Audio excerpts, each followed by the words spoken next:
শিবরাম লিখেছেন, নন এনিমিদেরই বন্ধু বলে ধরতে হয়। রাজনীতিতে অবশ্য এনিমি আর নন এনিমির সংজ্ঞাটা ক্রমাগত বদলাতে থাকে। আগামী শনিবার তৃণমূলের ব্রিগেড সমাবেশ কার্যত বিজেপি বিরোধী সমাবেশে পরিণত হতে চলেছে। মল্লিকার্জুন খার্গে, শরদ পাওয়ার, এইচ.ডি. দেবেগৌড়া, চন্দ্রবাবু নাইডু থেকে শুরু করে অরবিন্দ কেজরিওয়াল, স্ট্যালিন, ফারুক আবদুল্লাহ, ওমর আবদুল্লাহ, মানে বামেরা ছাড়া বিজেপি বিরোধী প্রায় প্রত্যেকটি দলের নেতাই সেদিন উপস্থিত থাকবেন বলে তৃণমূলের তরফে জানানো হয়েছে। অন্যদিকে অমিত শাহকে চিঠি লিখে দল থেকে পদত্যাগ করলেন 23 বছর অরুণাচল প্রদেশের মুখ্যমন্ত্রী থাকা গেগাং আপাং। শুধু তাই নয়, পদত্যাগের পর তিনিও শটান চলে আসছেন তৃণমূলের ব্রিগেড সমাবেশে।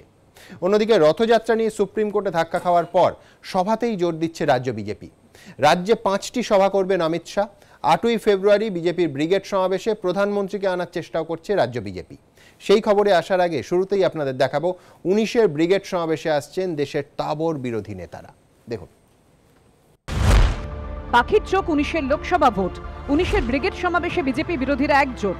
2019-এর লোকসভা ভোটে জোট বেঁধে মোদী সরকারকে ক্ষমতাচ্যুত করার ডাক দিয়েছেন মমতা বন্দ্যোপাধ্যায়। 19শে জানুয়ারির ব্রিগেড সমাবেশে বিজেপি বিরোধী দলগুলিকে পাশে নিয়ে সেই মহাজোটের শক্তি প্রদর্শন করবেন তিনি। ব্রিগেড প্যারেড গ্রাউন্ডে আমাদের মেগা র্যালি হচ্ছে এবং আমার মনে হয় জ্যোতিবাবু একবার করেছিলেন 1977 সালে। সেই সময়টা উনি অনেককেই, এত বড় হয়নি বাট অনেককেই আমন্ত্রণ জানিয়ে নিয়েছিলেন। আজকে প্রায় আফটার 41 ইয়ার্স, 41 বছর বাদে আবার কিন্তু সর্বভারতীয় স্তরের অনেক নেতৃবৃন্দ এখানে আসছে।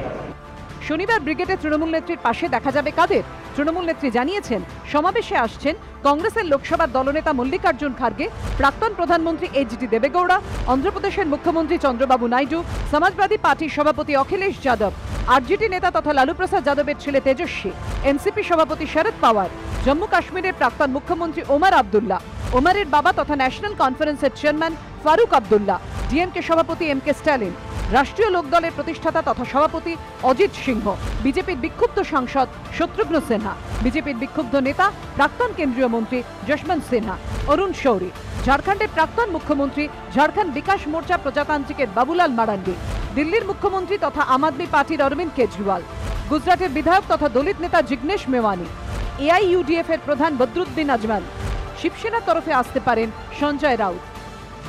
তৃণমূলের এবারের ব্রিগেডের মূল লক্ষ্য বিপুল জমায়েত করা। 7.5 বছর ক্ষমতায় থাকার পরও মমতা বন্দ্যোপাধ্যায়ের জনপ্রিয়তায় যে বিন্দুমাত্র ভাটা পড়েনি, দেশের তাবর নেতৃবৃন্দের সামনে তার প্রমাণ দেওয়া। বিজেপির গলায় অবশ্য বিরোধীদের সমাবেশ নিয়ে কটাক্ষের সুর। দেখা যাক কে আসে, আগের থেকে বলে তো লাভ নেই। এরকম অনেক গল্প আমরা আগেও শুনেছি, সেদিন ওইটা নিয়ে খুব একটা চিন্তাভাবনা বা চর্চা করার দরকার নেই। দেখা যাচ্ছে যাদের নাম আমরা প্রথম শুনেছিলাম তারা মোটামুটি টাটা করে দিয়েছেন, অনেকেই আসছেন না। শেষ পর্যন্ত পিসি ভাইপো না থেকে যান, এটাও দেখতে হবে তো।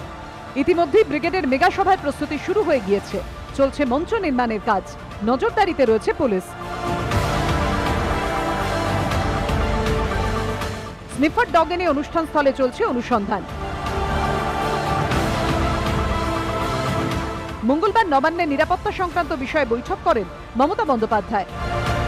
সূত্রের খবর, ব্রিগেডের সভায় 7টি গেট থাকবে।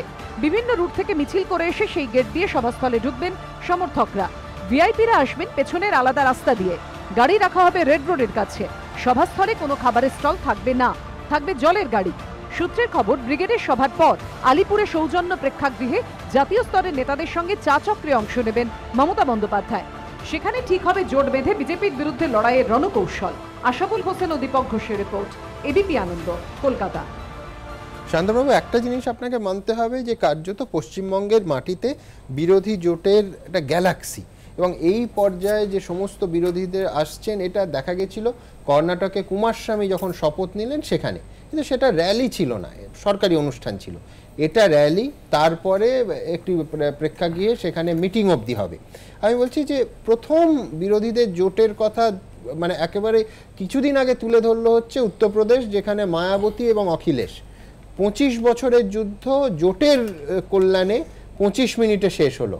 আমি বলছি একটা জিনিস তো আপনাকে মানতে হবে যে সিমেন্টিং ফ্যাক্টর একটাই, মোদি এবং অমিত শাহ, তাদের সরাতে ক্রমশ জোট বাঁধছে বিরোধীরা। চন্দ্রবাবু, আশঙ্কা? আপনার একটা কথা আমার কাছে খুব তাৎপর্যপূর্ণ, কোইন্সিডেন্টাল। কর্ণাটকের ওই শপথ গ্রহণ সবাই ছিলেন, আবার 19 তারিখ সবাই আসবেন, তখন কর্ণাটকের সরকারটাই থাকবে না। ওখান থেকে শুরু হয়েছিল, আর এই ব্রিগেডে সেই জোট জোট খেলাটা মোটামুটি শেষের জায়গায় আসবে।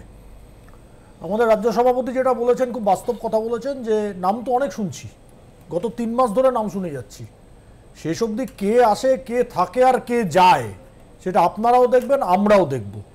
দুটো কথা আমাদের বক্তব্য পরিষ্কার, যে আমরা বিজেপি পার্টি এত শক্তিশালী যে এরা সবাই একজোট হয়েছে। এবার আমি আপনাকে একদম সাধারণ একটা প্রশ্ন করছি, লালু প্রসাদ যাদব আর মমতা ব্যানার্জি পশ্চিমবঙ্গে জোট যদি বাঁধেন, তাহলে পশ্চিমবঙ্গের রাজনীতিতে কি এফেক্ট হতে পারে? কোনো এফেক্ট হতে পারে? মায়াবতী আর মমতা ব্যানার্জি যদি পশ্চিমবঙ্গে জোট বাঁধেন, পশ্চিমবঙ্গে কোনো এফেক্ট হবে? পশ্চিমবঙ্গের কারণ এখানে তো আপনি তর্কের খাতিরে আমায় জিজ্ঞেস করেন, এফেক্ট হতে পারে, দলিত ভোটের ক্ষেত্রে এদিক ওদিক হতে পারে, কিন্তু আমি বলছি এইবারে ব্রিগেডকে আপনি রাজ্য রাজনীতি প্রেক্ষিতে বাঁধছেন কেন? আমি তৃণমূল তো বলছে যে এই ব্রিগেড সবাই তো জাতীয় জোট, সবাই প্রধানমন্ত্রী হতে চায়। আর ওই মঞ্চে যদি ইন্ডিভিজুয়াল আপনি ইন্টারভিউ করেন, প্রত্যেকের একটা সুপ্ত বাসনা হচ্ছে আমার কপালে যেন 7 নম্বর রেসকোর্স রোডের চাবিটা আসে, আমার হাতে যেন সে চাবিটা আসে। প্রত্যেকের সেটা আকাঙ্ক্ষা থাকা কোনো দোষের নয়। বিজেপি পার্টি ব্রিগেডে সভা করবে, তাতে আমাদের একজনই প্রধানমন্ত্রী পদপ্রার্থী, নরেন্দ্র ভাই মোদী, অন্য নেতারাও থাকবেন। কিন্তু এখানে তো 25 জন বক্তা হলে 25 জনই প্রধানমন্ত্রী হতে চাইছেন। কেউ 2-3 জন একটু বেশি আশাবাদী হতে হয়তো আসবেন না। আপনার অনেক নাম দিলেন, আমি তো মায়াবতীর নাম কোথাও দেখলাম না। আমি ঠিক এই পয়েন্টে শুরু করব। দেবনারায়ণ দা, আমি প্রথম যে তুলনাটা করলাম কুমার স্বামীর শপথ গ্রহণ, সেখানে সত্যি সত্যি 3টে নাম এমন ছিল যারা ব্রিগেডে আসছেন না বলে দেয়া যায়। 1 মায়াবতী, 2 অবশ্যই সোনিয়া গান্ধী, রাহুল গান্ধী, মানে গান্ধী পরিবার এবং মায়াবতী ব্রিগেডে অনুপস্থিত। সায়ন্তন বাবুর টিপ্পণী হচ্ছে যারা মঞ্চের ওপরে থাকবেন, যারা আসবেন বলে আমরা দেখাচ্ছি, যারা আসবেন বলে তৃণমূল দাবি করছে, তারা প্রত্যেকে অন্তত সংখ্যাগরিষ্ঠই নাকি প্রধানমন্ত্রী হতে চান। শুনুন, ব্যাপারটা হচ্ছে আজকের এই যে সভাটা কতগুলো দিক থেকে, 4-5টা দিক থেকে বিশেষ গুরুত্বপূর্ণ। The greatest leaders mobilise others by coalescing people around a shared vision. মানে যৌথ লক্ষ্যে যদি জনগণকে সঙ্গে নিয়ে অপর বিভিন্ন দলকে যদি একত্রিত করতে পারে, সেই হলো মহান নেতা। মমতা ব্যানার্জি মোদির বিরুদ্ধে, এইটাই হচ্ছে আনপ্রেসিডেন্টেড সভা, এত বড় ঐতিহাসিক সভা মোদির বিরুদ্ধে বিরোধীদের হয়নি। 1, 2, বিরোধীদের কণ্ঠস্বর যদি প্রথম দিকে ইনস্ট্যান্ট কণ্ঠস্বর মমতা ব্যানার্জি, যে মুহূর্তে আজকে জিএসটি বলুন, আজকে মানে বিমুদ্রীকরণ করুন, সেখান থেকে যখনই একটা ঘটনা ঘটছে মমতা ব্যানার্জি ইনস্ট্যান্ট প্রতিবাদ করছে না, প্রথম কণ্ঠস্বর মমতা। জিএসটি তো বেশি লাভ হয়েছে রাজ্যের লাভ হলো, রাজ্যে কেন রাজ্যের লাভ হলে প্রতিবাদ করবেন কথা না, কিন্তু আপনি তো সবাই রাজ্যের এত কালেকশন হচ্ছে। শুনুন, এই জিএসটি ধার করছেন, জিএসটি কালেকশন আমার কথা না, এটা কোন স্টেটে লাভ কি হচ্ছে তা বড় কথা। আপনি অর্থনীতি অধ্যাপক হিসেবে তো বলেন জিএসটি লাভ হয়েছে রাজ্যে, মানেন তো অর্থনীতি অধ্যাপক হিসেবে। জিএসটি থেকে 2 লক্ষ কোটি টাকা বছরে আয় হবে না বলা হচ্ছে, মানে সেখানে 13 লক্ষ প্রায় 14 লক্ষ কোটি টাকা আগে তো আয় ছিল, রোজগার হচ্ছে সরকার থেকে 2.5 লক্ষ কোটি টাকা আয় হবে না প্রায় হিসাব করে লেটেস্ট মুহূর্তে। জিএসটি সরকারের পক্ষে ভালো না খারাপ? ভালো তো বটে, অলরেডি আয় হয়ে গেছে। তৃতীয়ত প্রশ্ন হচ্ছে কি, আজকে মমতা ব্যানার্জি কেন আনপ্রেসিডেন্টেড রায়, আজকে যে কোর্টের রায়টা হলো রথযাত্রা বন্ধ করার জন্য হিম্মত থাকে, কে বলেছে? কোর্ট বলেনি তো, কোর্টের রায়কে বিকৃত করছেন না, কোর্টের রায়কে বিকৃত করছেন। আমার কাছে কোর্টের রায় আছে, রথে আসবো, কিন্তু হ্যাঁ তারা বিকৃত করেছে। আচ্ছা রথে আসবো, 4 নম্বর এই সভা অঞ্চল ভিত্তিক প্রত্যেকটা রিজিওনাল দাবি দেওয়ার যে প্রয়োজন আছে, শুধু এটা না। মায়াবতীর দাবিটা কে করবে? নিশ্চয়ই মায়াবতীর দাবিটা কে করবে? কোথা থেকে করবে? লখনউ থেকে করবে না ব্রিগেড থেকে করবে? কথা বলি, মমতা ব্যানার্জির 42টা, আপনি তো মমতা ব্যানার্জি তো উত্তরপ্রদেশে দাঁড়াবেন, 42টা জিতে প্রধানমন্ত্রী হবে, 42টা জিতে প্রধানমন্ত্রী হবে। আমি দেখাবো অরুণাচল প্রদেশে 23 বছর মুখ্যমন্ত্রী ছিলেন গেগং আপাং, বিজেপিতে যোগ দিয়েছিলেন কংগ্রেস থেকে, অমিত শাহকে চিঠি লিখলেন এই বিজেপি সেই বিজেপি নয়, এমনকি রাজধর্ম শব্দ ব্যবহার করে খোঁচাও দিলেন।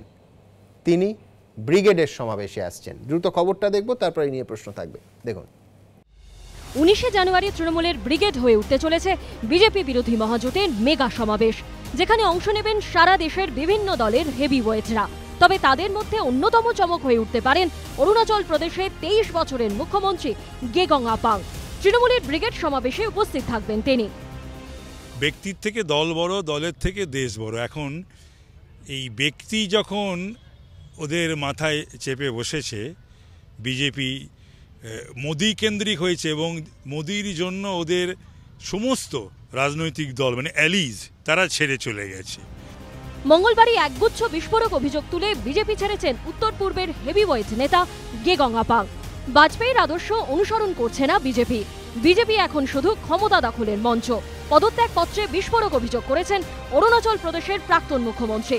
গুজরাট হিংসার পর আহমেদাবাদে গিয়ে মোদীকে পাশে বসিয়ে রাজধর্ম পালনের পরামর্শ দিয়েছিলেন অটল বিহারী বাজপেয়ী।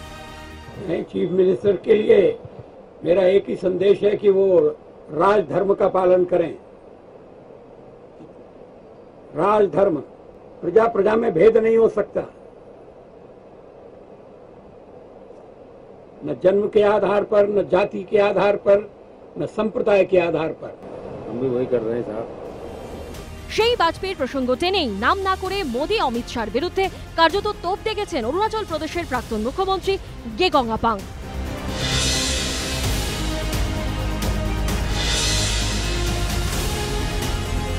পদত্যাগপত্রে গেগং আপাং লিখেছেন অটল বিহারী বাজপেয়ী সবসময় রাজধর্মের নীতি স্মরণ করাতেন, কিন্তু দেখে কষ্ট হয় যে আজকের বিজেপি অটল বিহারী বাজপেয়ীর দেখানো পথে চলছে না।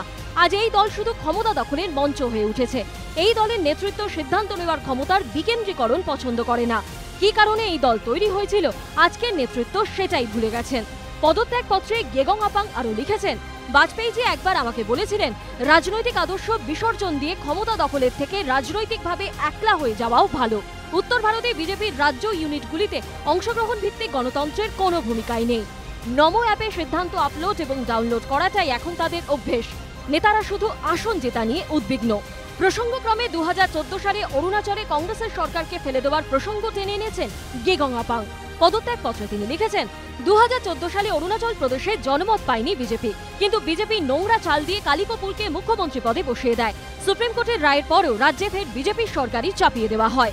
এরপর ফের বাজপেয়ীর প্রসঙ্গ টেনে সরাসরি মোদী অমিত শাহকে বার্তা দিয়েছেন গেগং আপাং। পদত্যাগপত্রে তিনি লিখেছেন, ঈশ্বরের কাছে প্রার্থনা করি দলের সভাপতি হিসেবে অমিত শাহ এবং প্রধানমন্ত্রী হিসেবে নরেন্দ্র মোদী যেন মনে রাখেন বাজপেয়ীর রাজধর্ম নিয়ে আমাদের কি শিক্ষা দিয়েছেন। হয়তো ইতিহাসই আপনাদের বিচার করবে। বিজেপি অবশ্য গেগং আপাংয়ের এসব অভিযোগে গুরুত্ব দিতে নারাজ। এটা হচ্ছে গেগং আপাং কতবার পার্টি চেঞ্জ করেছেন, ওই ইতিহাসটা জিজ্ঞেস করুন। কোন কোন পার্টিতে গেছেন, কোন কোন পার্টিতে যাননি, এটা উনি ঠিক করুন। সেজন্য আজকে যে রাজনীতি যে গতিতে চলছে অনেকে তাল রাখতে পারছেন না। উনি কোন পার্টিতে ছিলেন কেউ কি জানে? উনি পদত্যাগের পরে জানা গেল যে উনি বিজেপিতে ছিলেন। এই ধরনের যারা অবসরপ্রাপ্ত রাজনীতিবিদ তারাই ব্রিগেডে ভিড় করবেন, কোনো কাজের লোক আসবে না। তবে পর্যবেক্ষকদের একাংশের মতে বিজেপির পদত্যাগী নেতা গেগং আপাংয়ের অভিযোগ একেবারেই ফেলে দেওয়ার মতো নয়, কারণ তিনি কোনো সাধারণ রাজনীতিক নন। গেগং আপাং 23 বছর অরুণাচল প্রদেশের মুখ্যমন্ত্রীর দায়িত্ব সামলেছেন। এই দীর্ঘ সময় প্রধানমন্ত্রী হিসেবে তিনি দেখেছেন ইন্দিরা গান্ধী, রাজীব গান্ধী, ভিপি সিংহ, নরসিমা রাও, চন্দ্রশেখর, ইন্দ্রকুমার গুজরাল, এইচ.ডি. দেবেগৌড়া, অটল বিহারী বাজপেয়ী এবং মনমোহন সিংহকে। এহেন গেগং আপাংই এবার প্রধানমন্ত্রী নরেন্দ্র মোদীকে যেভাবে আক্রমণ করে লোকসভা ভোটের মুখে বিজেপি ছেড়ে তৃণমূলের মেগা সভায় উপস্থিত থাকতে চলেছেন, তাতে বিজেপির অস্বস্তি বাড়ারই জোরালো সম্ভাবনা বলে মত রাজনৈতিক পর্যবেক্ষকদের। আশাবুল হোসেন ও দীপক ঘোষের রিপোর্ট, এবিপি আনন্দ।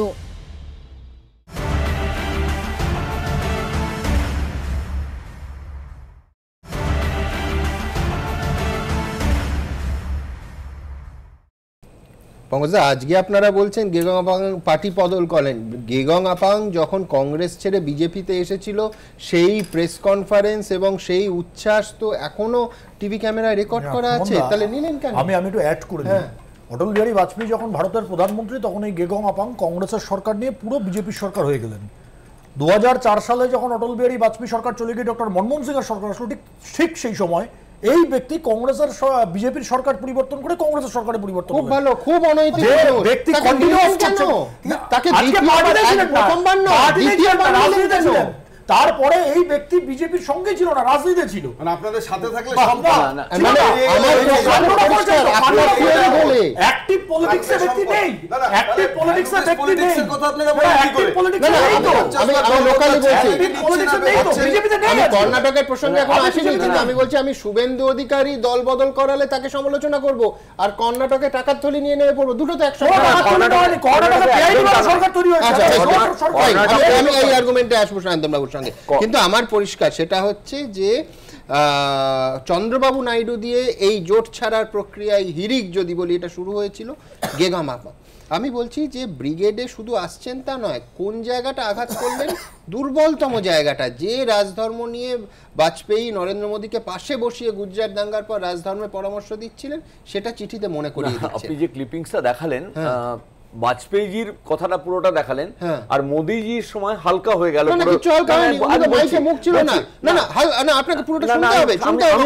আমিও আপনাকে বলছি, আপনিও আমার কথাটা শুনুন। উনি বলেছেন হ্যাঁ আমি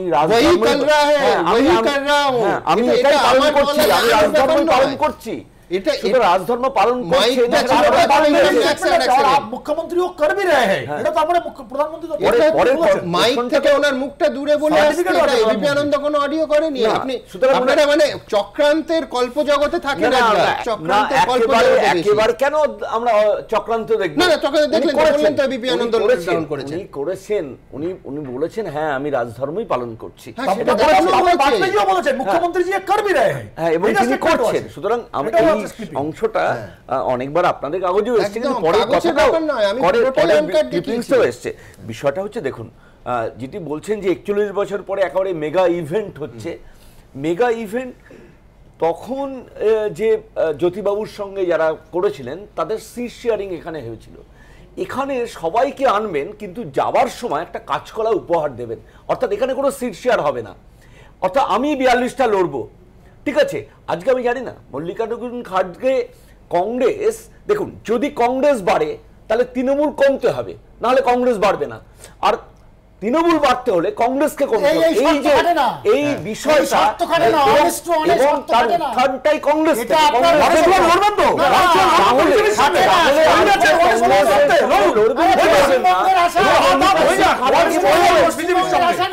আমরা চাই আপনারা আমরা চাই আপনারা তৃণমূল বিজেপির সঙ্গে পশ্চিমবঙ্গ বলছে না ক্ষমতা লড়ুক বিজেপির সঙ্গে। কংগ্রেসের অন্য আসনগুলো আছে,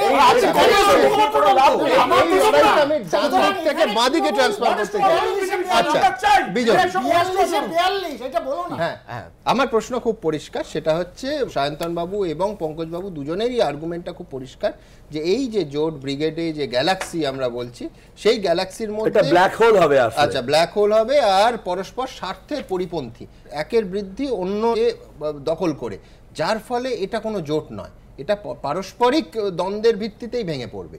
সায়ন্তন বাবুদের দাবি 19শে জানুয়ারি মহাব্রিগেড 41 বছর পর গণতান্ত্রিক ধর্মনিরপেক্ষ সরকার গড়ার লক্ষ্যে বিজেপিকে ক্ষমতা থেকে হটানোর ডাক। প্রশ্নটা হলো, একটু আগে প্রশ্ন উঠছিল সোনিয়া গান্ধী এবং রাহুল গান্ধী আসছেন না, পরিবর্তে কংগ্রেসের বিরোধী দলনেতা মল্লিকার্জুন খাড়গের আসার কথা, একমাত্র নেত্রী যার নাম মায়াবতী। এবার প্রশ্ন হলো, মায়াবতী আসছেন না বলে যারা কুম্ভাশ্রু করার চেষ্টা করছে, এই কান্নাটার কোনো প্রয়োজন নেই। প্রয়োজনটা হলো এভাবে যে কতজন বিরোধী দল যারা বিজেপির বিরোধী সত্যিকারের লড়াইটা করছে তারা এক মঞ্চে উপস্থিত হচ্ছে। এই মঞ্চে যারা কিনা বিজেপির বিরুদ্ধে বলে, এবং ভারতের মধ্যে ভারতবর্ষের প্রতিটি রাজ্যের মুখ্যমন্ত্রী থেকে আঞ্চলিক দলের নেতা, কংগ্রেস থেকে শুরু করে সমস্ত নেতৃত্বের মধ্যে মমতা বন্দ্যোপাধ্যায় সেই নেত্রী যিনি বিজেপির বিরোধিতা সর্বপ্রথম করে থাকেন, এবং তার কাছেই প্রথম প্রশ্ন আসে যে এই ডাকটা আপনাকে দিতে হলো কেন, আর এক জায়গায় জড়ো করতে হলো কেন। একটা কর্ণাটকের প্রসঙ্গ আপনি তুলেছিলেন, কর্ণাটকে ছিল শপথ গ্রহণ অনুষ্ঠান, কর্ণাটকের মুখ্যমন্ত্রী কুমারস্বামী শপথ নেবেন, এটা কিন্তু শপথের ডাক নয়, এটা কিন্তু শপথ গ্রহণ অনুষ্ঠান নয়। প্রশ্নটা একদম বিজেপি বিরোধী, প্লিজ বিজেপি বিরোধী মঞ্চ প্রস্তুত করে দিচ্ছেন। এই প্রস্তুত করার মধ্য দিয়ে আপনি ভেবে দেখবেন যে অনেকে সেদিন ছিলেন না, তারা কিন্তু আজকে আসবেন, এই 19 তারিখে আসবেন। আশাটা কেন? বিজেপি যে কাজ করেছে আপনি তাকে সমর্থন করছেন কিনা। মানুষ বড় না গরু বড়? হনুমান মুসলিম থেকে জন্মগ্রহণ করেছে, সেটাকে ঠিক করতে হবে, নাকি বানর এসসি? এই প্রশ্নগুলো তুলবে। প্রশ্নটা এখানে হবে মানুষ ভালো থাকবে, মানুষ ভালো থাকবে। তৃণমূল কংগ্রেস অমিত শাহ ছেলে জয়সা চুরি করেছে কিনা সেটা নিয়ে কোনো প্রশ্ন নেই। আমি একটা লিঙ্ক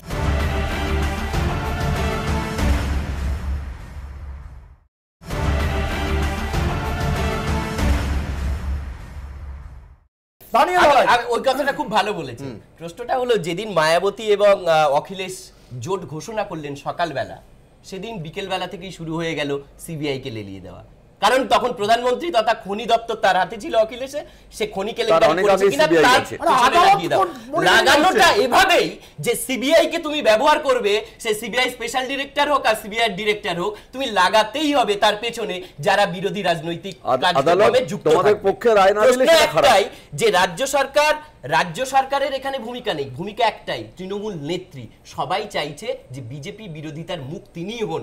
একটাই কে চাইছে, কার স্টেটমেন্ট আসছে, এই বলি কার স্টেটমেন্ট আসছে, এই যে যত ভালো আমি বলি একটু, তুমি নাম বলো, কে বলেছে, আমি বলছি, বলতে দাও। সেটা হলো তোমরা যাকে সবথেকে বেশি পছন্দ করো, সেই গঙ্গাসাগর যে কপিলমুনি আশ্রম, সেই কপিলমুনি আশ্রমের মহন্ত বলছে প্রধানমন্ত্রী। তোমরা তো হিন্দু নিয়ে রাজনীতি করো, বলো শঙ্করাচার্য তিনি বলছেন সে কথা, আমি বলছি কেউ বলবে না, তোমরা বলছে না শোনো না ভাই একটু বলতে, প্রধানমন্ত্রী হওয়ার দাবিদার নাকি 5-6 জন 7 জন, আমি বলছি এটা পুরো অঙ্কের খেলা, অঙ্কের খেলা। সেই অঙ্কের খেলাতে যে যত আসন পাবে সেই আসনে দলনেত্রী বা দলনেতা ঠিক করবে। আমি দ্রুত একবার ব্রিগেডের যে প্রস্তুতি সেটা দেখে নেব। আমন্ত্রিতরা আমরা সেদিন কর্মীই থাকবো, আমরা তো কর্মীই আছি। আমন্ত্রিতদের যাতে কোথাও কোনো অসুবিধে না হয় সেটা আমাদের প্রধান লক্ষ্য। মূল মঞ্চ তো যারা আমন্ত্রিত তারা থাকবেন, জনপ্রতিনিধিরা থাকবেন, সংস্কৃত মঞ্চ তৈরি হবে তারা থাকবেন। তৃণমূলের ব্রিগেড সমাবেশে 5টি মঞ্চে থাকবে 400টি চেয়ার, তবে মূল মঞ্চে 30টির বেশি চেয়ার রাখা হবে না। দর্শকদের জন্য ব্রিগেড জুড়ে থাকবে 20টি এলইডি স্ক্রিন এবং 200টি সাউন্ড সিস্টেম। ব্রিগেড সমাবেশে আঁটোসাঁটো নিরাপত্তার ব্যবস্থা করা হচ্ছে, থাকবে 8টি ওয়াচ টাওয়ার। নিরাপত্তার দায়িত্ব পুরোপুরি সামলাবে কলকাতা পুলিশ, সহযোগিতা করবেন তৃণমূলের স্বেচ্ছাসেবকরা। নজরদারির জন্য থাকবে ড্রোন। তৃণমূলের ব্রিগেডের দিন শহরে ট্রাফিক সামলাতে বিশেষ ব্যবস্থা নিচ্ছে পুলিশ। শনিবার ভোর 4টে থেকে রাত 8টা পর্যন্ত কলকাতায় সব রকম পণ্যবাহী গাড়ি নিয়ন্ত্রণ করা হবে। ওই দিন শহরের বেশ কিছু এলাকাকে নো পার্কিং জোন হিসেবে চিহ্নিত করা হয়েছে। সেগুলি হলো ভিক্টোরিয়া মেমোরিয়াল চত্বর, এজেসি বোস রোডের একাংশ, Hospital Road, Queensway, Cathedral Road, Casuarina Avenue, Lovers Lane. যেসব রাস্তা দিয়ে মিছিল যাবে সেই সব রাস্তায় ভোর 4টে থেকে রাত 8টা পর্যন্ত সব ধরনের গাড়ি চলাচল বা পার্কিং অস্থায়ীভাবে নিষিদ্ধ বা নিয়ন্ত্রণ করা হবে। ব্রিগেড সমাবেশের প্রচারে বুধবার সুকান্ত সেতু থেকে মুকুন্দপুর পর্যন্ত মিছিল করেন মন্ত্রী অরূপ বিশ্বাস। 19 তারিখ একটা ঐতিহাসিক মিছিল রয়েছে, ব্রিগেড রয়েছে, যে ব্রিগেডে ভারতবর্ষের মানুষ তাদের চোখ মোছাবার জন্য কোনো একজন নেত্রীকে পাবেন, তারই প্রস্তুতি হিসেবে আজকে যাদবপুর তৃণমূল কংগ্রেস আমরা সুকান্ত সেতু থেকে মুকুন্দপুর পর্যন্ত মিছিল করছি। এখন থেকে কলকাতায় আসতে শুরু করেছেন সমর্থকরা, তাদের থাকার ব্যবস্থা হয়েছে সল্টলেকের সেন্ট্রাল পার্কে। 23টা জেলা থেকে রেকর্ড সংখ্যায় কর্মী সমর্থকেরা যারা পৌঁছবেন এমনটা দাবি আর শীর্ষ নেতৃত্বের, যে কারণে কলকাতা শহরে তাদের থাকার জন্য ইতিমধ্যেই ব্যবস্থা শুরু হয়ে গেছে। আর বুধবার এরকমই একটি ক্যাম্পে যেখানে তাদেরকে রাখা হবে, অর্থাৎ বিধাননগরের সেন্ট্রাল পার্ক, যেখানে হাজারের সংখ্যায় তৃণমূল কর্মী সমর্থকরা থাকবেন বলে আয়োজন করা হয়েছে, তার ছবিটা আমরা সরজমিনে একটু খতিয়ে দেখব। যেরকম জানা যাচ্ছে যে এখানে হাজারের সংখ্যায় যাতে কর্মীরা থাকবেন তাদের জন্য আলাদা আলাদা একাধিক টেন্টের ব্যবস্থা করা হয়েছে, সেই সঙ্গে থাকছে খাওয়া দাওয়ার ব্যবস্থা এবং সেই সঙ্গে কিন্তু স্নানের আলাদা ব্যবস্থা করা হয়েছে। যেমন ইতিমধ্যেই রান্নার আয়োজন শুরু হয়ে গিয়েছে, যারা ইতিমধ্যে এসে পৌঁছতে শুরু করেছে, নিরাপত্তার দায়িত্বে যারা রয়েছেন তাদের খাওয়া দাওয়ার প্রস্তুতি ইতিমধ্যে শুরু হয়ে গিয়েছে। বিজেপির অবশ্য দাবি তারা এই সমাবেশ নিয়ে বিন্দুমাত্র ভাবছেন না। 5 লাখ লোক হলে ব্রিগেড উপচে যায়, তার যে ক্যাপাসিটি আছে। পশ্চিমবাংলায় 5 লাখ লোক যে কোনো জেলায় করা যায়। পশ্চিমবাংলায় যা জনসংখ্যা, দিল্লির লোকেরা বলে ওখানে লোক হয়, ভোট হয় না। সব মিলিয়ে ব্রিগেড সমাবেশের 3 দিন আগে থেকেই শহর সরগরম। আশাফুল হোসেন, রুমা পাল ও ঋত্বিক মণ্ডলের রিপোর্ট, এবিপি আনন্দ। আমি পার্থবাবুর কাছে আসবো। পার্থবাবু, আমি মানছি যে তৃণমূলের ডাকা ব্রিগেডে সূর্যকান্ত মিশ্র, বিমান বসু বক্তৃতা দিচ্ছেন, এবার এটা কষ্ট কল্পনা, কিন্তু বিরোধী যে জোটকে সংঘবদ্ধ করার কাজ, সেইখানে কি বামেরা একটু পিছিয়ে যাচ্ছেন? আমি এই জন্যই প্রশ্নটা আপনাকে করছি। বিজেপি বিরোধী জোট তৈরির ক্ষেত্রে আপনি দেখুন দিল্লিতে যে কটা কর্মসূচি হয়েছে তাতে বামেদের একটা স্পষ্ট ভূমিকা ছিল, সেখানে পশ্চিমবঙ্গে এত বড় একটা সমাবেশ বামেরা নেই। আমি আঞ্চলিক কম্পালশন আছে, কিন্তু কর্ণাটকেও একই মঞ্চে সীতারাম ইয়েচুরি ছিলেন, এইখানে যেতে পারলেন না, কোথাও পিছিয়ে গেলেন? না না, প্রশ্নটা এগোনো বা পিছনোর নয়, প্রশ্নটা হচ্ছে শেষমেশ সৎভাবে বিজেপি বিরোধিতার প্রশ্নে কারা কতটা ক্রেডিবিলিটি অর্জন করতে পারছেন মানুষের কাছ থেকে। এটা অস্বীকার করার কোনো উপায় নেই। যে কোনো দলের ব্রিগেড সমাবেশের ডাক দেওয়ার অধিকার আছে, সেই হিসেবে তৃণমূল কংগ্রেসও ডেকেছেন। কিন্তু যে হিসেবে তৃণমূল কংগ্রেস ক্ষমতা এখানে এসেছিলেন 11 সালে, তাতে যে ফায়ার ব্র্যান্ড ইমেজ ছিল, যে সিপিএম বিরোধিতার প্রশ্নে মুখ্যমন্ত্রী আজকে যিনি মমতা বন্দ্যোপাধ্যায়, তার যে ইমেজ, যদি বলেন যে বিরোধিতা মানে বিজেপি বিরোধিতার প্রশ্নে তার ইমেজ কোনোভাবেই কম্পারেবল নয়। সো ক্রেডিবিলিটি এগেইনস্ট এতগুলো দল এবং এতজন নেতা আসছেন, হ্যাঁ, স্বীকৃতি। এবার আমি আপনাকে বলছি যে গোটা দেশে এখন যে রাজনীতিটা হচ্ছে, যে it is going to B the referendum, আমাদের লোকসভা ভোটটা মোদি হ্যাঁ বা মোদি না, ঠিক। তাহলে এই রেফারেন্ডামের প্রশ্নে যদি বলেন যে মোদি বিরোধিতার প্রশ্নে সমস্ত আঞ্চলিক দল যারা চাইছে মোদি বিরোধিতা করতে, তারা আসছেন, আসার মধ্যেও কোনো অন্যায় নেই। কিন্তু এ রাজ্যের মানুষ হিসেবে আমরা যারা, হ্যাঁ, কিন্তু তারা যখনই মমতা বন্দ্যোপাধ্যায়ের ডাকে মমতা বন্দ্যোপাধ্যায় সবাই আসছেন, তো সেই লড়াইটা তো একটা বৈধতা পেয়ে যাচ্ছে। না, এবার আমি কংগ্রেস আছে, ঠিক যারা যারা ধরুন সীতারাম ইয়েচুরির পাশেও কর্ণাটকে শপথ গ্রহণের মঞ্চে যারা ছিলেন, তারা প্রায় সবাই তো। হ্যাঁ, এবার বৈধতাটা কি করে পাচ্ছে? আমি তো এটাই বলার চেষ্টা করছি যে একটা সত্যি যদি বলেন বাইরে থেকে যারা রাজ্যটাকে দেখতে চায়, সেখানে একটা মোদি বিরোধিতার একটা উচ্চাঙ্গ সঙ্গীত আমাদের এখানে চলে, এটা ঠিক। কিন্তু আমরা রোজ যারা রাজ্যের মাটিতে আছি, তারা তো আমরা বুঝতে পারছি যে আসলে তৃণমূল এবং বিজেপি এর একটা যুগলবন্দি চলছে এখানটায় দাঁড়িয়ে।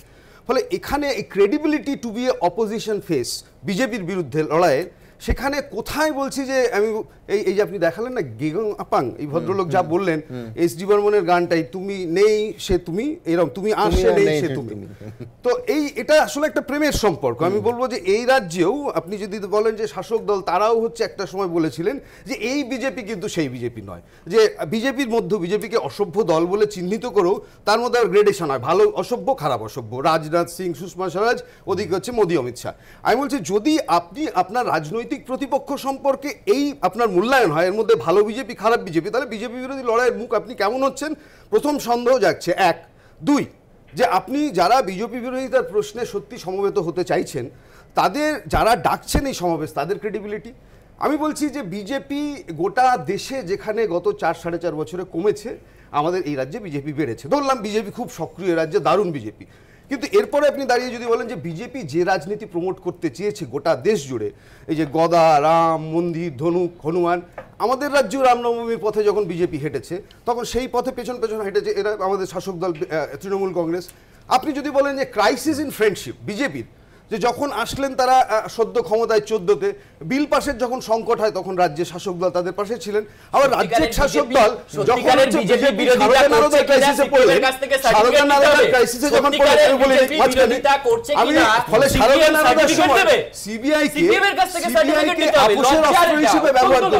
আমি বলছি যে আপোষ করছে, আমি আবারও বলছি যে আপনাদের বিরোধী শূন্য রাজনীতির কথা বিজেপি যেমন বলে, বিরোধী শূন্য রাজ্যের কথা বলে। আরেকটু শেষ করে নি, যে বিজেপি যেমন বলে আরবিআই, সিবিআই, ইডি, সিবিসি কে, আমাদের তো অভিযোগ যে বিজেপি এগুলোকে অকর্মণ্য করে রাখছে। এই রাজ্যেও যদি বলেন human rights commission, election commission, college service commission, school service commission, সমস্ত স্বশাসিত সংস্থা অভিযোগ। আমি দুটো মাত্র কথা বলবো, আমার দুটো। 1, মমতা ব্যানার্জি খুব খারাপ, চন্দ্রবাবু নাইডু খারাপ না। কতবার বিজেপির সঙ্গে গড় করেছে, সেখানে কারণ সৎভাবে ক্রেডিবিলিটি কার আছে? এই আমি তো বললাম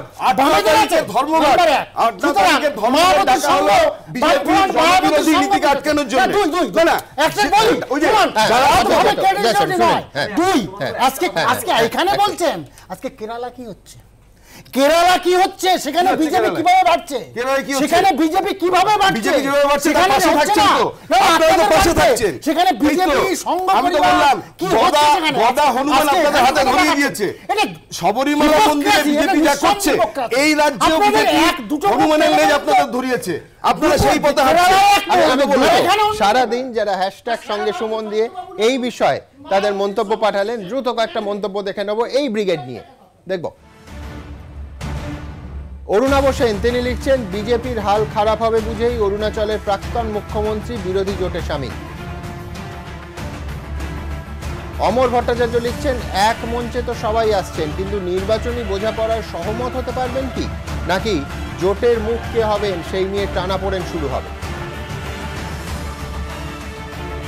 রতন দাস লিখছেন, বামফ্রন্টের মৃত্যু ঘণ্টা বাজিয়ে মমতা সফল, এবার বিজেপির পালা।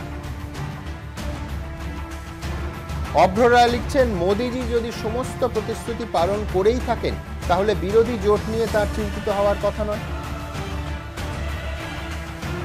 মদন কুণ্ডু লিখছেন, এই বিজেপি বাজপেয়ী বিজেপি নয়, আর তৃণমূলও 2011 তৃণমূল নয়। সর্বভারতীয় স্তরে মোদির ক্ষমতা কমছে, অন্যদিকে মমতা জনসমর্থন কোন মাত্রা পায় তা বোঝা যাবে 19-এর সভায়। শান্তনু বিশ্বাস লিখছেন, তবে কি কংগ্রেস, তৃণমূল এবং সিপিএম বনাম বিজেপির লড়াই হবে বাংলায়? প্রদীপ পোড়েল লিখছেন, বিজেপির শেষের শুরু ব্রিগেড থেকেই।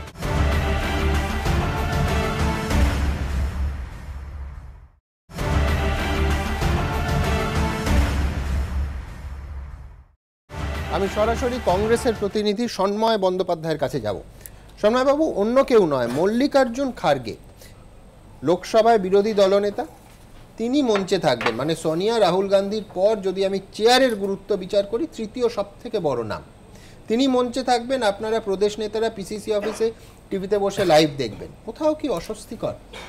দেখুন, সাধারণ কর্মীদের কাছে এটা সম্বন্ধে অবশ্যই অস্বস্তিকর, তো অস্বীকার করে লাভ নেই। পঞ্চায়েত নির্বাচনে যে প্রহসনের রাজনীতি পশ্চিমবঙ্গে মানুষ দেখেছে এবং একসঙ্গে কংগ্রেস এবং বিরোধী দলকে নিকেশ করার যে রাজনৈতিক আবহ পশ্চিমবঙ্গে তৈরি করা হয়েছে, সেখানে অবশ্যই অস্বস্তি। বিভ্রান্তিরও সর্বোচ্চ নেতৃত্বে ধরুন তৃতীয় মানুষটি ব্রিগেডের সভায় যাচ্ছেন, বক্তৃতা দিচ্ছেন। পাশাপাশি সম্বন্ধে আরেকটা জিনিস বিচার করতে হবে, মমতা দেবী আশা করেছিলেন রাহুল গান্ধী কিংবা সোনিয়া গান্ধী আসবেন এই সমাবেশে, তারা এলেন না। এটা কিন্তু একটা বড় বার্তা মমতা ব্যানার্জির কাছে সর্বোচ্চ হাইকমান্ড পৌঁছে দিল, এটা ভাবতে হবে। কিন্তু আমরা আশা করেছিলাম, আমরা অনেকে ভেবেছিলাম যে হয়তো রাহুল গান্ধী বা সোনিয়া গান্ধী আসবেন। আপনারা ভেবেছিলেন? আমি তো কোনো বিবৃতি তৃণমূলে শুনিনি যে রাহুল গান্ধী আসছেন। না, আসছেন না, কিন্তু আসছেন। আজকে মমতা দেবী স্বীকার করেছেন মল্লিকার্জুন খার্গে আসছেন, ফলে স্বাভাবিকভাবে তৃতীয়। আপনি বলছেন Mallikarjun Kharge is not big enough? না, নট বিগ এনাফ সেই অর্থে, তার কারণ মমতা দেবী চেয়েছিলেন সর্বোচ্চ স্তরের নেতা নেত্রীদের আনতে। রাহুল গান্ধী কিংবা সোনিয়া গান্ধীকে, আজকেই মমতা দেবী প্রেস স্টেটমেন্ট করেছেন, গতকালই স্টেটমেন্ট করেছেন যে এই সোনিয়া গান্ধী আসতে পাচ্ছেন না। তার মানে সোনিয়া গান্ধীকে চেষ্টা করেছিলেন, অসুস্থ সোনিয়া গান্ধীর কাছে চেষ্টা করেছিলেন।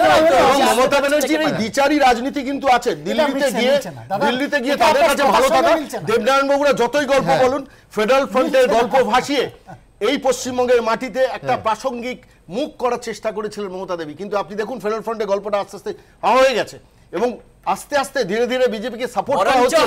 বরঞ্চ আমি বিজেপিকে স্মরণ করিয়ে দেব, 1998 থেকে 2004 সাল পর্যন্ত এনডিএ শরিক ছিলেন মমতা দেবী। সুমনদা, আমি শুনছি তোমার কথা, সুমনদা একটা কথা বলি, 98 থেকে 2004 সাল পর্যন্ত মমতা দেবী তো এনডিএ শরিক ছিলেন, বিজেপির মন্ত্রিসভা মন্ত্রী ছিলেন। কি করে তার বিশ্বাসযোগ্যতার কথা বলেন দেবনারায়ণ বাবুরা, ক্রেডিবিলিটির কথা কিভাবে বলেন? আজকে রাজ্যসভার বিলগুলো কিভাবে পাস হয়েছে? ঘর করেননি, এই করবে না। ফেডারেল ফ্রন্টের গল্প কোথায়? কে ফেডারেল ফ্রন্টের শরিক কারা? যেভাবে এনডিএ শরিক ভাঙছে আজকে এনডিএ কোথায়?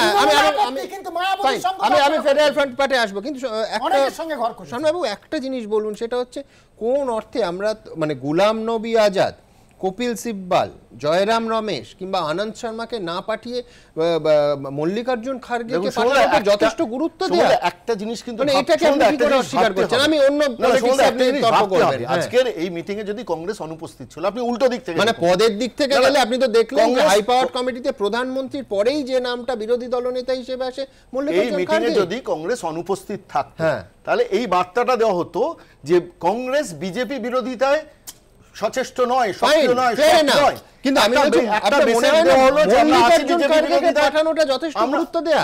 আপনার আর্গুমেন্টই আমি বলছি যথেষ্ট গুরুত্ব দেওয়া নয়। তার কারণটা হচ্ছে রাহুল গান্ধী সোনিয়া গান্ধীর বিকল্প মল্লিকার্জুন খার্গেকে যদি আপনি ভাবেন তাহলে যথেষ্ট গুরুত্ব নয়। এটা কিন্তু ভাবতে হবে। দুজন প্রবল প্রতিবাদ করছে। একটা পয়েন্ট আছে সন্ময় বাবু যেটা বলার চেষ্টা করছেন, যে মল্লিকার্জুন খার্গে বিরোধী দলনেতা হিসাবে আসছেন খুব একটা গুরুত্বপূর্ণ বিষয় না। আমি বলছি রাহুল গান্ধী শুধু আসছেন না, হয়তো এখানকার কংগ্রেস বিরোধিতাটা তৃণমূলের করে সেই বিরোধিতাকে সামান্য হলেও গুরুত্ব দিতে, না হলে রাহুল গান্ধী নিজে আসতেন হয়তো না। তার কারণ বিজন, আমার বক্তব্য পরিষ্কার। তুমি যদি রাহুল গান্ধীর শেষ মানে ধরো 1 মাসে করা সাংবাদিক সম্মেলনগুলো দেখো, 50% বেশি সাংবাদিক সম্মেলনে পাশে কে? মল্লিকার্জুন খার্গে। এই যে যাবতীয় বিতর্ক হলো সিবিআই নিয়ে, প্রত্যেকটা প্রেস কনফারেন্স হয় রাহুল গান্ধী বলছেন নয় মল্লিকার্জুন। আমি কম গুরুত্ব নিতে পারবো কেন? চাপে হয়তো রাহুল গান্ধী এলেন না, এটা বলুন। এই রাজ্যের কংগ্রেস নেতাদের চাপে আসছেন না। সর্বভারতীয় স্তরে বিজেপি বিরোধিতার একটা কম্পালশন আছে আর একটা আবহ আছে, সেই জায়গাটাকে মান্যতা দেওয়ার জন্য মল্লিকার্জুন খার্গেকে পাঠানো হচ্ছে। কিন্তু দ্যাট ডাজন্ট মিন যে তৃণমূলী অসভ্যতা সারা পশ্চিমবঙ্গে চলছে, এন্টার ইকোনমিকে ধ্বংস করে দেওয়া হচ্ছে, এন্টার ডেমোক্রেসিকে জিওপাটাইজ করে দেওয়া হচ্ছে, তাকে এন্ডোর্স করছে কংগ্রেস হাইকমান্ড। এটা কথা হলো চর তো মারলো, ঘুষি তো মারেনি। তার মানে আমি যাচ্ছি বিরোধিতায় আছি, আমার নেত্রী আপনি আসতো না, চিনতেন না সোনিয়া গান্ধী ছাড়া কথা চিনতেন। এই বিতর্কের মধ্যে দ্রুত প্রদেশ কংগ্রেস নেতৃত্ব এই নিয়ে কি ভাবছে দেখব। 19শে জানুয়ারি তৃণমূলের ব্রিগেড সমাবেশে বামেরা না থাকলেও থাকার কথা কংগ্রেসের লোকসভার দলনেতা মল্লিকার্জুন খার্গে, যা রাজনৈতিক মহলে নতুন জল্পনার জন্ম দিয়েছে। প্রশ্ন উঠছে, তবে কি বামেরা নয়, এ রাজ্যে বিজেপিকে হটাতে তৃণমূলের সঙ্গেই হাঁটতে চায় কংগ্রেস হাইকমান্ড? কিন্তু মল্লিকার্জুন খার্গে তৃণমূলের ব্রিগেড মঞ্চে হাজির থাকলেও প্রদেশ কংগ্রেস নেতৃত্ব তৃণমূলের সঙ্গে কোনো রকম নির্বাচনী সমঝোতায় যেতে নারাজ। আমরা ওয়ার্কার্সের সেন্টিমেন্ট নিয়েছি, আমরা এমএলএদের সেন্টিমেন্ট নিয়েছি, প্রত্যেকেরই ওপিনিয়ন আমরা নিয়েছি, এবং তাদের সবারই একটাই কথা যে আজ যাতে সাথে যাও তৃণমূলের সাথে যেও না। তৃণমূলের সাথে অ্যাডজাস্টমেন্ট হওয়ার পর তৃণমূল আমার ঘর ভেঙে দিয়েছে। ওনারা কার সঙ্গে আছেন তাই জানি না, সাইনবোর্ডটা নিয়ে কার সঙ্গে কোন দোকানে লাগাবেন সেটা ওনাদের কাজ, এ নিয়ে আমি কোনো মন্তব্যই করব না। সূত্রের দাবি, লোকসভার ভোটে রাজ্য সিপিএম এবং কংগ্রেস জোটবদ্ধ লড়াইতেই আগ্রহী। বিষয়টি নিয়ে রবিবার তাৎপর্যপূর্ণ মন্তব্য করেন সিপিএম এর সাধারণ সম্পাদক। We believe in the logic that alliances or understandings will happen state-wise. কিন্তু প্রদেশ কংগ্রেসের দাবি, 2016 বিধানসভা ভোটই হোক বা পরবর্তী নির্বাচনে তারাই প্রথমে জোটের ব্যাপারে সওয়াল করেছে। তাই এবার যদি জোট করতেই হয় তাহলে উদ্যোগ নিতে হবে সিপিএমকেই। ওদের তো আগে বলতে হবে যে ওরা 2016 সালে নির্বাচনের পরে ওরা কেন কংগ্রেসকে ছেড়ে চলে গেল, কিন্তু সিদ্ধান্তটা কেন্দ্রীয় স্তরের থেকে ঘোষণা করতে হবে যে আমরা পশ্চিমবঙ্গে কংগ্রেসের সাথে চলতে চাই। এ ব্যাপারে সরাসরি কিছু না বললেও ইঙ্গিতপাখি মন্তব্য করেছেন শ্রমিক লাহিড়ী। সবাইকেই আসতে হবে, বিজেপির বিরুদ্ধে তো সবাইকেই ঐক্যবদ্ধ হতে হবে। এ তো বারবার দেখছেন, আমরাও বলছি, বিজেপি বিরোধী বেশিরভাগ রাজনৈতিক দলই বলছে। সময় আসলে তারপর তো কথাবার্তা শুরু হবে, সময়টা আসতে দিন। বিজেপি বিরোধী তৃণমূল বিরোধী ভোটকে এক জায়গায় করতে হবে রাজ্য, এইটা হচ্ছে মূল কথা। সূত্রের দাবি, কেন্দ্রীয় কমিটিকে পাঠানো রাজ্য সিপিএম এর সমীক্ষা রিপোর্টে বলা হয়েছে, এই মুহূর্তে বাংলা 3-4টি আসন ছাড়া একক শক্তিতে কার্যত লড়াইয়ের জায়গা নেই। কংগ্রেসের সঙ্গে জোট করলে 16-17টি আসনে খুব ভালো লড়াই দেওয়ার মতো অবস্থা রয়েছে। 2019-এ মোদীকে রুখতে মায়াবতী অখিলেশ জোট করে ফেলেছেন। মহারাষ্ট্রে হাত মিলিয়েছে কংগ্রেস ও শরদ পাওয়ারের এনসিপি। কিন্তু 42 আসনের বাংলায় বাম ও কংগ্রেস কি কাছাকাছি আসবে, নাকি উত্তরপ্রদেশের মতো একলা চলার নীতি নেবে কংগ্রেস? রাজনৈতিক মহলে খবর, দু দলের শীর্ষ নেতারা ইতিমধ্যেই আলাপ আলোচনা শুরু করেছেন। মনে করা হচ্ছে 3রা ফেব্রুয়ারি সিপিআইএমের ব্রিগেড শেষ হওয়ার পরই এই আলোচনা নতুন মাত্রা পাবে, এবং কোন ফর্মুলাতে এবছর জোট হবে সেটাই এখন দু দলের নেতারা নিজেদের মধ্যে খুঁজে বার করার চেষ্টা করছেন। ক্যামেরায় অতনু কুণ্ডুর সঙ্গে উজ্জ্বল মুখোপাধ্যায়, এবিপি আনন্দ, কলকাতা।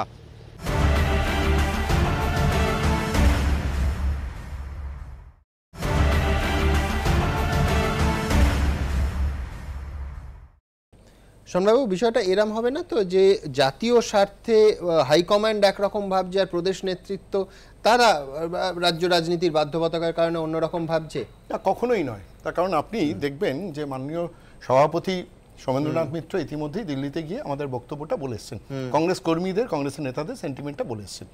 এখানে যেটা হচ্ছে যে বিজেপি বিরোধিতার জায়গায় একটা সেন্টিমেন্ট তৈরি হয়েছে, যে আজকে দেবনারায়ণ বাবুরা বলছিলেন না একটু আগে, যে মমতার ক্রেডিবিলিটি না, আসলে মমতা ব্যানার্জি একটা প্রাসঙ্গিক হওয়ার চেষ্টা করছেন।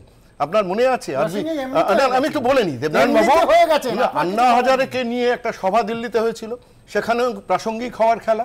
পরবর্তীকালে প্রণব মুখার্জিকে রাষ্ট্রপতি নির্বাচনের ব্যাপারটা তো একটা প্রাসঙ্গিক হওয়ার খেলা খেলেছিলেন, সমস্তগুলো ভেস্তে গিয়েছিল। মমতা ব্যানার্জির একটা শো অফ বিজনেস আছে, দেখো আমরা এরা আমাদের সঙ্গে আছে, এটা তো সঠিক যে এরা এসে পশ্চিমবঙ্গে কি করবেন পশ্চিমবঙ্গের রাজনীতিতে, বরঞ্চ পশ্চিমবঙ্গে গণতান্ত্রিক স্পেসের পরিসরটাকে বড় করলে, পঞ্চায়েত নির্বাচনে সমস্ত মানুষকে ভোট দিতে পারলে, বিরোধী রাজনৈতিক দলগুলোকে তাদের স্পেসটাকে দিতে পারলে এবং সমস্ত ইনস্টিটিউশনগুলোর সম্মানটাকে যদি রক্ষা করার জায়গাটা মমতা ব্যানার্জি দিতেন, তাহলে পশ্চিমবঙ্গে বিজেপির এই গ্রোথটা হতো না, সেটা অনেক বড় কাজ। আমি একটা কথা বলি, বামেদের নেতা বলতে সুজনবাবু যে কথা বললেন, দেশ থেকে বিজেপিকে তাড়াতে হবে, রাজ্য থেকে তৃণমূলকে তাড়াতে হবে।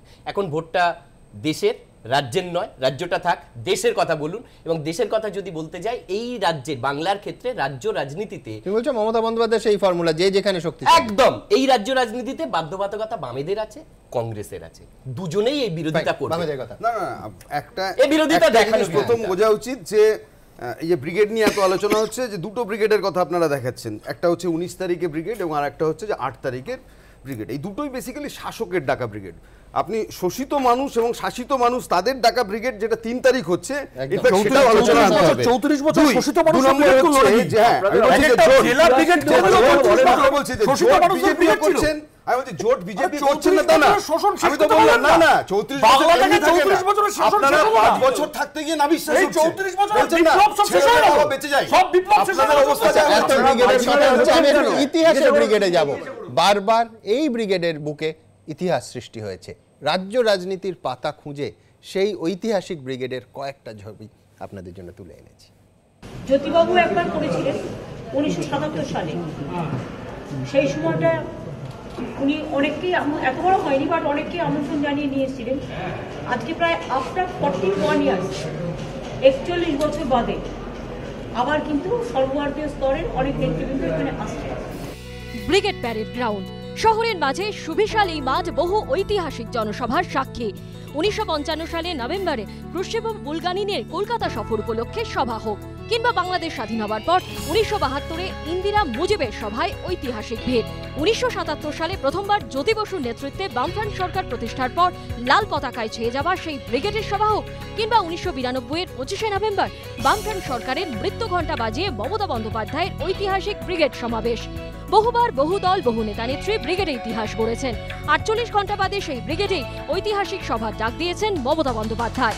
কালো মাথায় ভিড়ে কি মমতার এবারের ব্রিগেড পুরনো সব ব্রিগেডকে টপকে যাবে, নাকি দেশের সব রাজনৈতিক দলের প্রধানদের এক মঞ্চে এনে জোট রাজনীতির এক অমলিন ছবি তৈরি করতে সক্ষম হবেন মমতা?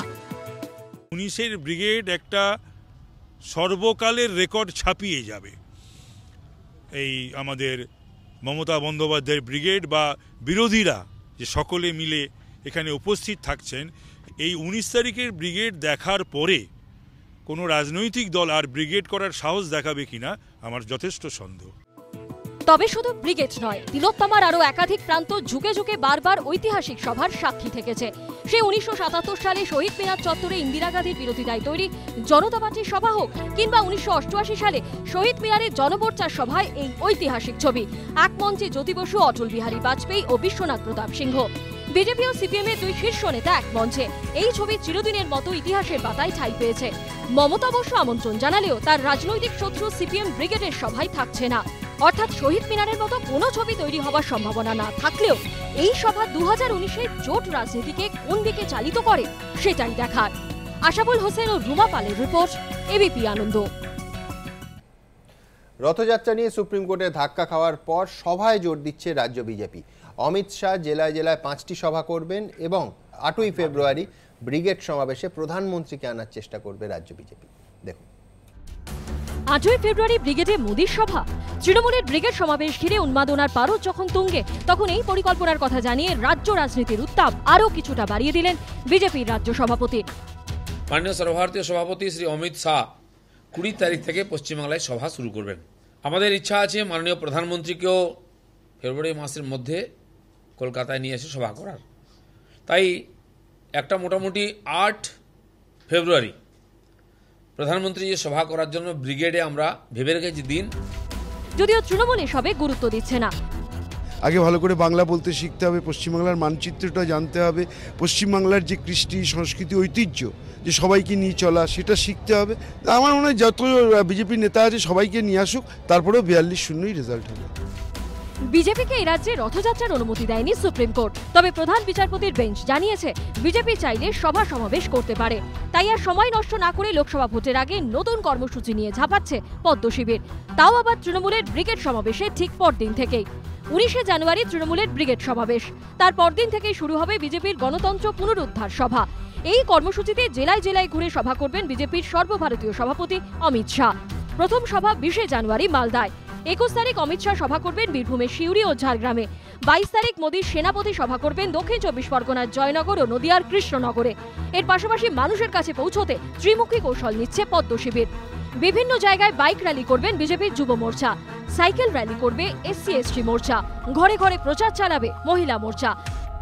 গ্রামে গঞ্জে বাইক র্যালি, সাইকেল র্যালি এসব করা হবে।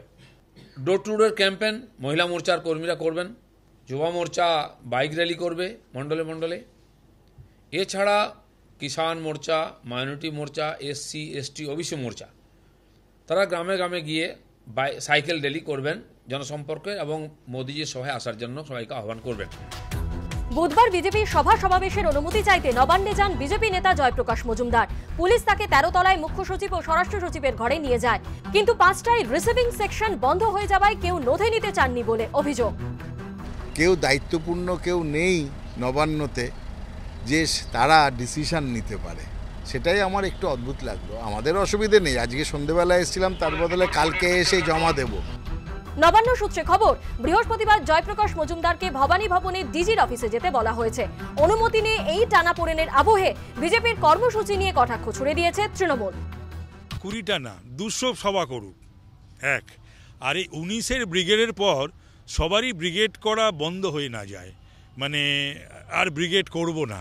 তার কারণ 19-এর ব্রিগেড একটা সর্বকালের রেকর্ড ছাপিয়ে যাবে। 19শে জানুয়ারি ব্রিগেডে তৃণমূলের সমাবেশ, 3রা ফেব্রুয়ারি ব্রিগেডে সভা করবে বামেরা। এবার জানা গেল 8ই ফেব্রুয়ারি ব্রিগেডে সভা করতে পারেন মোদি। সব মিলিয়ে লোকসভা ভোটের আগে আবহাওয়ার পারদ যতই ওঠানামা করুক, রাজ্য রাজনীতির উত্তাপ একটুও কমার কোনো লক্ষণ নেই। দীপক ঘোষ ও আশাবুল হোসেনের রিপোর্ট, এবিপি আনন্দ। শান্তনুবাবু, এটা কি মানবেন যে এই অনুমতি, আদালত, হায়ার বেঞ্চ এই করে 19-এর আগে কার্যত একটা বড় সময় নষ্ট হয়েছে? না, আমরা তো 19 তারিখ অবধি অপেক্ষা করতাম। ওনারা ব্রিগেড টিকেট করে নিন, যা সার্কাস দেখানোর দেখিয়ে নিন 19 তারিখ। 20 তারিখ থেকে আমরা মাঠে ময়দানে নামবো। 20 তারিখ থেকে নির্বাচন অবধি ভারতীয় জনতা পার্টি প্রত্যেক দিন মাঠে ময়দানে থাকবে। সভা সমিতি সমস্ত কিছুর ক্ষেত্রে আদালতের সুস্পষ্ট নির্দেশ আছে, সুপ্রিম কোর্টের জাজমেন্ট, আমি জাজমেন্ট পুরো পড়েছি, যে রাজ্য সরকার অনুমতি দিতে বাধ্য। বিজেপি যত মিছিল করতে চায়, যত সভা করতে চায় করতে পারে। এমনকি এটাও লিখেছে যে বিজেপি করবে, মানে বিজেপি তাকে পারমিশনের জন্য বাধ্য নয়, তাকে ইন্টিমেট করতে হবে। এটা লাইনটা লেখা আছে, ইন্টিমেট সেন্টেন্সটা লেখা আছে। দেবনারায়ণ সরকার, এখন কি হচ্ছে, মাছ না পেয়ে সিপি কামড় বলে না, চেয়েছিল রদ করতে 40 দিন থেকে 20 দিন, এখন সেটাও গেল। এখন সভাপতি আপনারা একদিন করছেন, আমরা এক মাস করব, আপনারা একদিন করছেন, আমরা এক মাস করব, আর কিছু নেই করার। 8 তারিখ থেকে পরীক্ষা আরম্ভ হয়ে যাচ্ছে, 20 তারিখ থেকে কত করবেন না, কোনো চিন্তা করবেন না। প্রায় 1.5-2 মাস আপনারা নষ্ট করে দিলেন। যদি পরীক্ষার আড়ালে লুকোতে চান, বাঁচবেন বলে, বাঁচতে পারবেন না। জনগণ না, এইভাবে কি এটা তুমি 2 মাস নষ্ট করে আপনি বাধা বাধার আমাদের সাথে আছেন। আমি আপনাকে বলবো 20 তারিখ থেকে আপনি বলুন তো 15 দিন, তারপরে পরীক্ষা আরম্ভ হয়ে যাচ্ছে। তার মানে আর কিছু নেই, এদের সত্যি কিছু আর নেই। এখন শুধু এখনো 16টা রাজ্য সরকার আছে, পশ্চিমবঙ্গে সরকারটা কি করে আছে, মানে এবং কর্ণাটকে কি হচ্ছে দেখাবো। কিন্তু তার আগে 19-এও একেবারে স্পষ্টভাবে নরেন্দ্র মোদীকে সামনে রেখেই প্রচারের যে কৌশল, প্রচারের প্রকরণ, সেটা সাজানো হচ্ছে। কিভাবে দেখুন। চলো अब की बार फिर जोश वही जगाते हैं, चलो अब की बार फिर मोदी सरकार बनाते हैं। 2019-এর লোকসভা নির্বাচনে ক্ষমতায় ফিরতে বিজেপির হাতিয়ার সেই মোদি কেন্দ্রিক প্রচার। 2014 লোকসভা নির্বাচনে এই প্রচার কৌশলেই বাজিমাত করেছিল বিজেপি। মোদি ঝড়ে খড়কুটোর মতো উড়ে গিয়েছিল কংগ্রেস নেতৃত্বাধীন ইউপিএ সরকার। বিশেষজ্ঞদের মতে তৎকালীন শাসক দলের বিরুদ্ধে মানুষের ক্ষোভকে কাজে লাগানোর পাশাপাশি বিজ্ঞাপন এবং সোশ্যাল নেটওয়ার্কিং সাইটের প্রচারেও জোর দিয়েছিল পদ্ম শিবির। সারা ফেলেছিল আব কি বার মোদী সরকার স্লোগান। अब की बार मोदी सरकार। সারা ফেলেছিল আরও একটা মোদী কেন্দ্রিক স্লোগান, হর হর মোদী ঘর ঘর মোদী।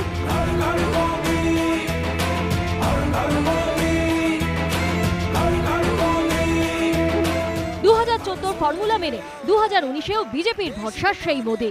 সোমবার নিজের টুইটার হ্যান্ডেলে সেই ভিডিও পোস্ট করেন বিজেপির সর্বভারতীয় সভাপতি অমিত শাহ। चलो अब की बार फिर जोश वही जगाते हैं, चलो अब की बार फिर मोदी सरकार बनाते हैं। প্রচারের রণকৌশলের অঙ্গ হিসেবে মোদীর মুখোশ, নমো টি শার্ট, হুডি বিক্রি হচ্ছে। 2014-তে মোদী ঝড়কে হাতিয়ার করে 427 আসনে লড়াই করে এনডিএর বড় শরিক বিজেপি একাই জয়লাভ করে 282টি আসনে। কিন্তু এবার পরিস্থিতি অনেকটাই আলাদা। রাফাল বিতর্ক, নোট বাতিল সহ বিভিন্ন ইস্যুতে বিরোধীদের চাপের মুখে কিছুটা খেই হারিয়েছে বিজেপি। হিন্দি হার্টল্যান্ডের 3 রাজ্যে যেভাবে বিজেপিকে পর্যুদস্ত করে কংগ্রেস ক্ষমতায় ফিরেছে, তাতে রীতিমতো চাপে গেরুয়া শিবির। মোদীর বদলে 2019-এর মুখ হিসেবে নীতিন গডকরির নাম নিয়েও জল্পনা চলেছে। এই পরিস্থিতিতে দলের জাতীয় কনভেনশনে মোদীকে পরিত্রাতা হিসেবে সামনে রেখে লড়াইয়ে নামার বার্তা দিয়েছেন শীর্ষস্থানীয় বিজেপি নেতারা।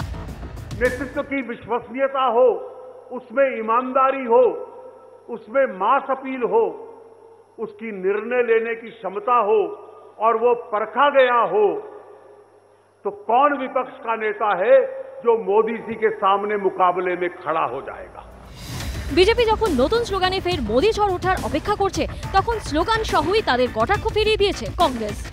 मोदी सरकार के अगर क्रियाकलाप को देखा जाए तो जिन वादों के लहर पर ये चढ़कर आए थे, क्या विद्यार्थी, क्या युवा, क्या किसान, क्या सरकारी कर्मचारी, क्या सैनिक, क्या महिलाएं, सबको इन्होंने अनेक वादे किए। मुझे नहीं लगता कि कोई जो उनका पिछला नारा था वो चलने वाला है। अब तो ये नारा होगा कि झूठे वादों की भरमार और झूठी रही मोदी सरकार। তৃণমূল থেকে সিপিএম বিরোধীদের কটাক্ষ, মোদীর মুখ আর কাজ করবে না। মুখ না মুখোশ বুঝতে পারছি না, সময় এলে বোঝাই যাবে। চেষ্টা করেও বোধহয় আর চান্স নেই। সবাই বুঝে গেছে যে সরকারটা হাসপাতালে ভর্তি হয়ে গেছে, 5 বছর হতে কিছুদিন বাকি আছে, আইসিসিউতে যাবে, এটা ফিরে আসার কোনো চান্স নেই। এবং চান্স যদি না থাকে তাহলে অযথা কেউ কারুর নিজের নাম আর সেখানে যুক্ত করবে কেন? যদি ফিরে আসার চান্স থাকতো তাহলে 5-7 জন বলতে পারতো রাম কি, শ্যাম কি, যদু কি, মধু ইত্যাদি ইত্যাদি। এখন কারুর নাম আর বলার সুযোগ নেই। অতএব মোদি, যে মোদি ইতিমধ্যেই দল এবং সরকারটাকে কার্যত হাসপাতালে ঢুকিয়ে দিয়েছেন। রাজ্য বিজেপি প্রত্যাশিতভাবে শীর্ষ নেতৃত্বের এই পদক্ষেপকে স্বাগত জানিয়েছে। পলিটিক্সের লোক যেটা সহজে গ্রহণ করে লোক সেটাই বলে। তো ফির একবার মোদি সরকার, তো অসুবিধা কী আছে? মোদি জিতাতে পারেন তো আমরা মোদিকেই সামনে রাখবো, এটাই ব্র্যান্ড হয়ে যাচ্ছে। পশ্চিম ভারতবর্ষের রাজনীতি এইভাবেই চলবে। তো যে নামটা সবার মুখে সবার মনে গেঁথে গেছে, আমরা সেটা লাভ কেন নেবো না? আমার কাছে যদি এরকম নেতা থাকে। শেষ পর্যন্ত কার মুখে ভরসা রাখে জনতা, তার উত্তর মিলবে কয়েক মাসের মধ্যে। বিজেন্দ্র সিংহ, আশাবুল হোসেনের রিপোর্ট, এবিপি আনন্দ।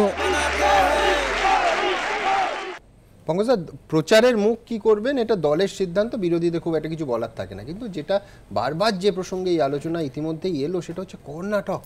হচ্ছেটা কি, একজন বিধায়ক তার দর উঠছে নাকি? আজকেই আমি দেখছিলাম 50 কোটি, আর তারা দাবি করছেন হয় জাগুয়ার নয় পোর্শে। মানুষের ভোট নিয়ে তো মানে মাছের বাজারেও এই জিনিস হয় না।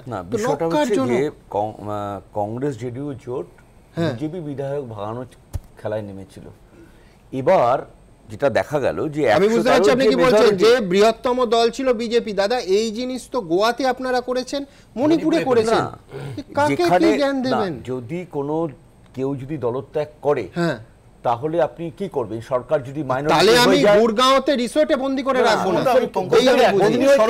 বন্দী করার জন্য কি এরকম কেউ অভিযোগ করেছে? বন্দী করা, আপনি আমায় বলুন, এত তো আপনার নিন্দা করা উচিত যে ধরুন পশ্চিমবঙ্গের একজন বিধায়ক, আমি কি কারণ আপনারা রেখেছেন না সরকার গঠন করলো আমি জানি না, জোট আপনার রাজ্য থেকে তুলে নিয়ে গিয়ে অন্য একটা রাজ্যে রিসোর্টে বন্ধ করে রাখা। তারা কিন্তু জোট, এক মিনিট, তারা কিন্তু জোট করে আসেনি, তারা নাম্বার গেমের পরে জোট করেছে। সুতরাং আপনি নীতি নৈতিকতা তো জোট যদি করতেই হতো নির্বাচন আগে করলো না কেন? নির্বাচনের তো ঠিক করবে, তাহলে নির্বাচন পরবর্তী লিস্ট আছে বিজেপির কতগুলো রাজ্যে করে মধ্যপ্রদেশে নাম্বারগুলোকে নাম্বার যখন হয়নি বলুন, সুতরাং যে বেরিয়ে গেছে বা সিপিএম কংগ্রেস থেকে শুধু লোক ভাঙিয়েছে।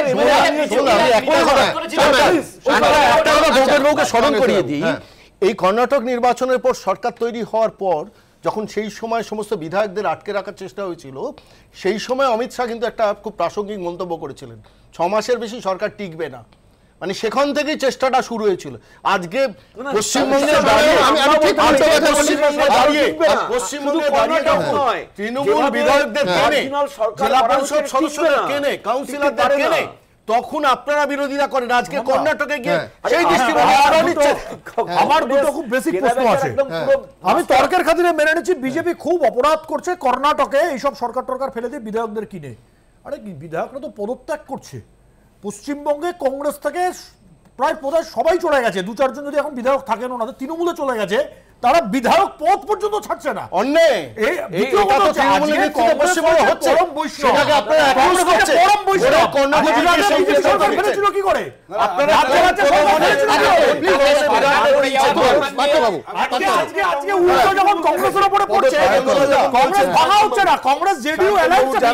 কিন্তু আমি বলছি আমার তো ভাল লেগেছিল যখন অমিত শাহ বলেছিলেন যে আমরা ইয়েদুরাপ্পা সরকার করলেন, সংখ্যাগরিষ্ঠতা জোটাতে পারলেন না, পদত্যাগ করলেন, তখন বিজেপি বলেছিল, অমিত শাহ বলেছিল যে আমরা কেনাবেচা করিনি।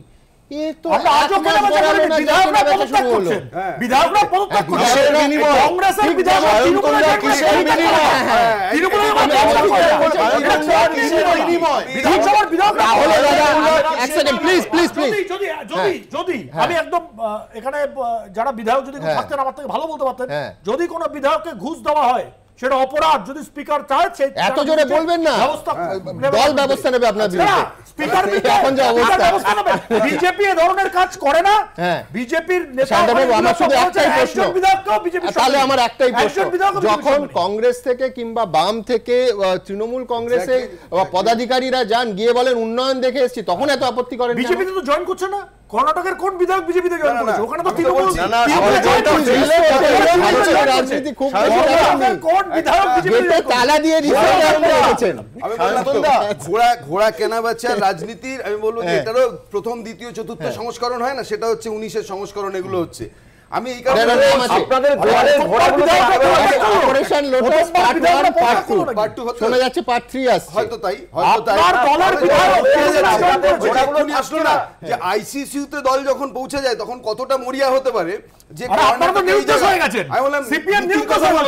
বিহারের নীতির কথা বলছেন, নীতিশ কুমারকে নিয়ে সরকার গঠন করলেন কোন নীতিতে? মানুষ প্রত্যাখ্যান করেছে আপনাদের। গোয়াতে কোন নীতিতে সরকার গঠন করেছেন?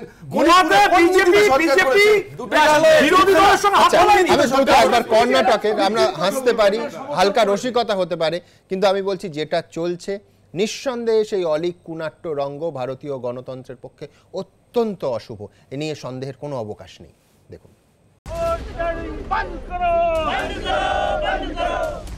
সংক্রান্তির মরশুমেই কি কর্ণাটকের শিরে সংক্রান্তি? প্রশ্নটা উঠছে, কারণ গত কয়েকদিন ধরে এই রাজ্যে চলছে তুমুল অস্থিরতা। কংগ্রেসের অভিযোগ, বিধায়ক ভাঙিয়ে কংগ্রেস জেডিএস জোট সরকার ফেলার চেষ্টা করছে বিজেপি। बीजेपी सरकार, मोदी जी की सरकार एमएलए को तोड़ फोड़ के सरकार बनाने की कोशिश कर रही है। বিজেপির পাল্টা দাবি, কেনাবেচার ভয়ে তাদের বিধায়কদেরই গুরুগ্রামে রিসর্টে নিয়ে রাখা হয়েছে। বুধবার সেই রিসর্টের বাইরেই বিক্ষোভ দেখান কংগ্রেস সমর্থকরা।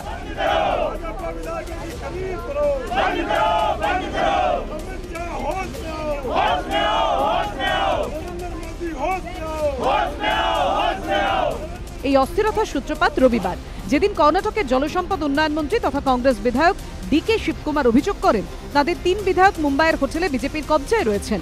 তার মধ্যে একজন অবশ্য বুধবার ফিরে এসেছেন, যদিও মঙ্গলবার আবার কংগ্রেস জেডিএস জোট সরকার থেকে সমর্থন তুলে নেন 2 নির্দল বিধায়ক। কর্ণাটক বিধানসভায় আসন সংখ্যা 224, ম্যাজিক ফিগার 113, বিজেপির বিধায়ক সংখ্যা 104, কংগ্রেসের 80 জন বিধায়ক রয়েছে।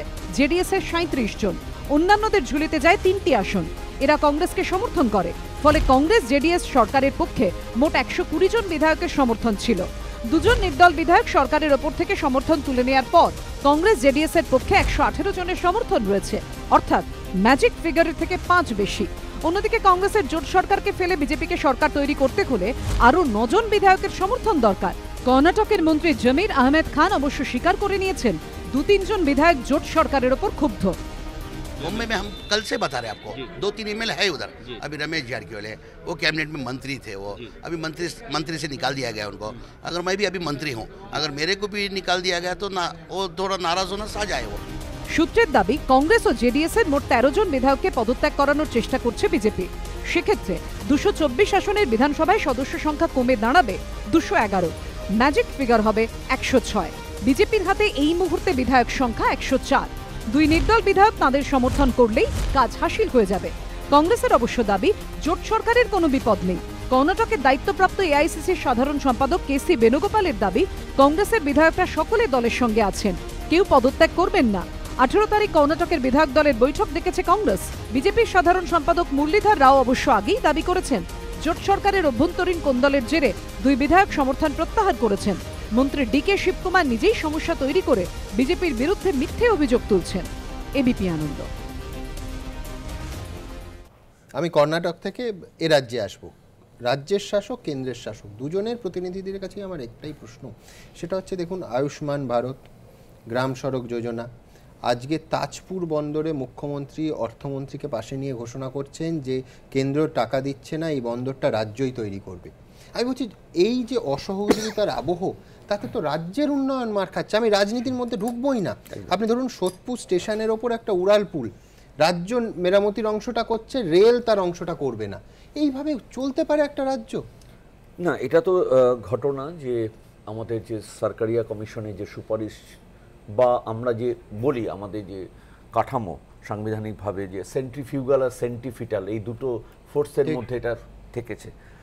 দেখুন, আপনি ইনকাম ট্যাক্স ডাকলে যাবেন না, মানে এই ধরনের যে উক্তিগুলো আমার মনে হয় যে ফেডারেল স্ট্রাকচারকে এটা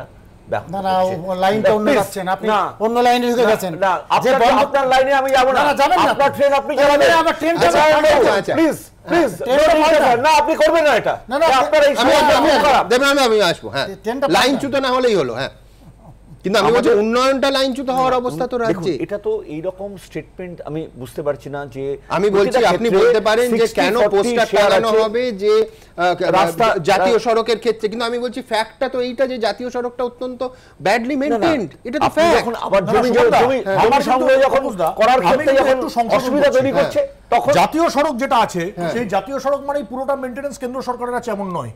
জাতীয় সড়কের একটা অংশ রাজ্য সরকার মেইনটেইন করে, একটা অংশ রাজ্য সরকার মেইনটেইন করে, কেন্দ্র রিইম্বার্সমেন্ট দেয়। একটা অংশ যেমন দুর্গাপুর এক্সপ্রেস হাইওয়ে পুরোপুরি কেন্দ্র সরকার মেইনটেইন করে। শান্তনবাবু, আমার মনে আছে এই তাজপুরে কেন্দ্র সরকার, শুনুন, তাজপুরটা পুরোটা দূরের ব্যাপার। আপনি আয়ুষ্মান ভারত নিয়ে মুখ্যমন্ত্রীর বক্তব্য শুনুন। 40% টাকা এখনো রাজ্য দেয়নি কেন্দ্রকে। 40% টাকা ঘোষণা করেছেন দেবেন, দেননি। উনি তো অ্যানাউন্স করেছেন যে দেব না। কার্ড বিনা সারা ভারতবর্ষে 8 লক্ষ মানুষের বিনা পয়সায় চিকিৎসা হয়েছে। ভারতবর্ষের পশ্চিমবঙ্গ সংখ্যাটা 216, মাত্র 216। কার্ড পৌঁছে দেবো না, মানুষের গরিব মানুষের বিনা পয়সায় চিকিৎসাকে আটকাবো রাজনৈতিক চাকরি। আরে আপনি গরিব নন, আপনি আমি বলি না আপনি গরিব নন, আপনার আয়ুষ্মান আমার দুটো বক্তব্য। প্রথম হচ্ছে তাজপুর বন্দরে বলা হয়েছিল আগে রাজ্য সরকার, তখন বলেছিল কেন্দ্র বলেছিল 74% আমাকে দিতে হবে, তাতেও মমতা ব্যানার্জি রাজি হলো। তা সত্ত্বেও কথা দেওয়ার পরে উনি করলো না। তার মানে বিমাতৃ সুলভ কারে বলে? এবং দ্বিতীয় প্রশ্ন হচ্ছে কি, আজকে এতদিন ধরে বলছি এর আগে স্বাস্থ্যসাথী পশ্চিমবঙ্গের প্রায় 50 থেকে 60 লক্ষ লোক স্বাস্থ্যসাথী। প্রশ্ন হচ্ছে কদিন হলো? এবার আর বাজেট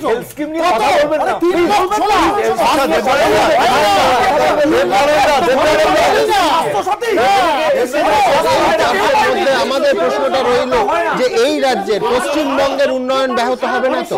এই সংশয় ছিল, এই সংশয় থাকছে। দেখুন, কেন্দ্রের আয়ুষ্মান প্রকল্প এবং প্রধানমন্ত্রী গ্রাম সড়ক যোজনা থেকে আগেই সরে এসেছিল রাজ্য সরকার। এবার তাজপুরে গভীর সমুদ্র বন্দর তৈরির প্রকল্পতেও একলা চলো নীতি নিল রাজ্য। বুধবার নবান্নে অর্থমন্ত্রীকে পাশে নিয়ে মমতা বন্দ্যোপাধ্যায় জানিয়ে দেন, তাজপুরে বন্দর তৈরি করবে রাজ্যই। তাজপুর আমরা নিজেরাই করব। 3 বছর আগে তাজপুরে গভীর সমুদ্র বন্দর তৈরি করার কথা ঘোষণা করে মোদী সরকার। প্রকল্পের খরচ ধরা হয় 13,000 কোটি টাকা। মুড়িগঙ্গা নদীর ওপর একটি লোহার সেতু বানিয়ে দেওয়ার শর্তে কেন্দ্রকে এই বন্দরের 74% শেয়ারও ছেড়ে দেয় রাজ্য। কিন্তু রাজ্যের অভিযোগ, এই 3 বছরে না হয়েছে ব্রিজ তৈরির কাজ, না এগিয়েছে বন্দর তৈরির কাজ।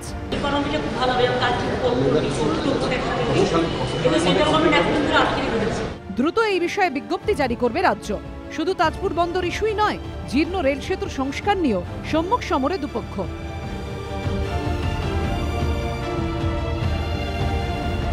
সোদপুর স্টেশনের উপর তৈরি এই উড়ালপুলের বয়স 40 বছরেরও বেশি। রেললাইনের পূর্ব পারে যশোর রোড ও কল্যাণী এক্সপ্রেসওয়ের সঙ্গে পশ্চিমের বিটি রোডকে সংযোগ করার অন্যতম উড়ালপুল এটি। প্রতিদিন হাজার হাজার গাড়ি চলে এই উড়ালপুল দিয়ে, অথচ দীর্ঘদিন ধরে সংস্কার না হওয়ার স্পষ্ট ছাপ পড়েছে গুরুত্বপূর্ণ এই উড়ালপুলে। সম্প্রতি রাজ্যের পূর্ত দফতর এই উড়ালপুলে স্বাস্থ্য পরীক্ষা করে। অবস্থা বেহাল হওয়ায় এই সেতুতে ইতিমধ্যেই ভারী যান চলাচলে নিষেধাজ্ঞা জারি করা হয়েছে। কিন্তু এই উড়ালপুলের সংস্কার করবে কে, তাই নিয়ে শুরু তুতু ম্যায়। কেন্দ্র রাজ্য সংঘাত উড়ালপুল সংস্কারেও, আর তার জেরেই থমকে উড়ালপুল সংস্কারের কাজ।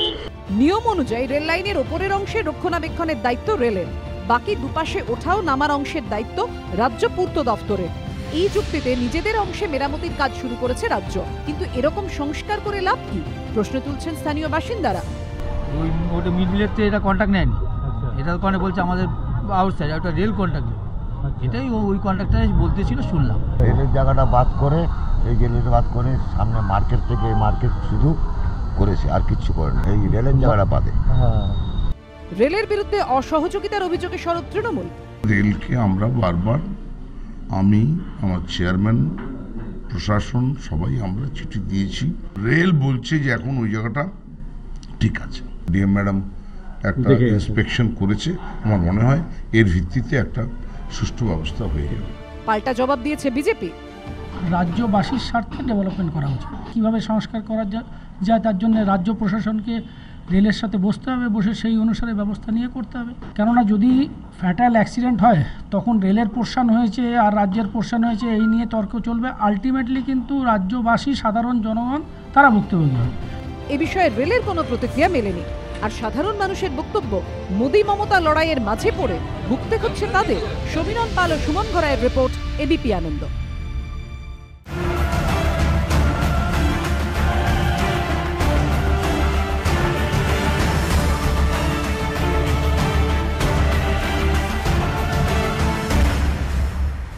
ঘণ্টাখানেক সঙ্গে সুমন নিবেদন করছে আধুনিক টিএমটি বার্স, ভরসা হমেশা, পার্টনার বাই রাজা গোল্ডেন মারি বিস্কিটস, সোনালী স্বপ্নের স্বাদ চিরন্তন, সুরক্ষা ডায়াগনস্টিক, 26 বছর ধরে সবার সুস্থ থাকার ঠিকানা, অঞ্জলি জুয়েলার্স, সবার জন্য ডাফ এন্ড ডাটের বাঞ্চ ট্রান্সলেশন মানেই তুলসী প্রকাশনী, গঙ্গোত্রী, কচ্চিখানি সর্ষের তেল এবং শুদ্ধ মশলা,